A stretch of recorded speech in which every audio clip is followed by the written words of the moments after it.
एहतियात ना की तो अस्पताल मरीजों से भर जाएंगे। गुज़िश्ता 10 दिनों में कोरोना केसेस में 4 गुना इजाफा हुआ। वज़ीर आज़म इमरान खान ने कौम को खबरदार कर दिया, एहतियात करने की अपील भी कर दी। कोरोना के बढ़ते हुए वार पर हुकूमत के तेजी से जारी इक़दामात। कोरोना की दूसरी लहर के फैलाव के बाद हुकूमत ने मुल्क में जलसे जुलूसों पर पाबंदी लगाने का फैसला कर लिया। इस्लामाबाद में मीडिया को ब्रीफिंग देते हुए वज़ीर आज़म इमरान खान ने कहा कि मसाजिद, फैक्ट्रियों और दुकानों में SOPs पर अमल करना होगा, जबकि स्कूलों को बंद करने से मुताल्लिक हतमी फैसला 1 हफ्ते बाद होगा।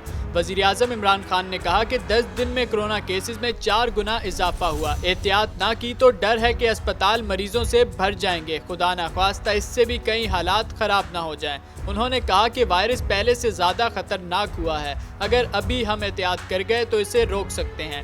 उनका कहना था कि सारी दुनिया का तजर्बा यही है कि मास्क के इस्तेमाल से वबा के फैलने की शरह बहुत कम होती है। इसलिए वबा को फैलना तो है, लेकिन हमें इसकी रफ्तार को कम करना है। वही वक्त आ गया है कि सब ने आने वाले दिनों में एहतियात करनी है और इसके साथ साथ हमें अपनी मईशत को भी बचाना है। वज़ीर आज़म ने कहा कि भारत लॉकडाउन के बायस अभी तक माशी बहरान से नहीं निकल पा रहा।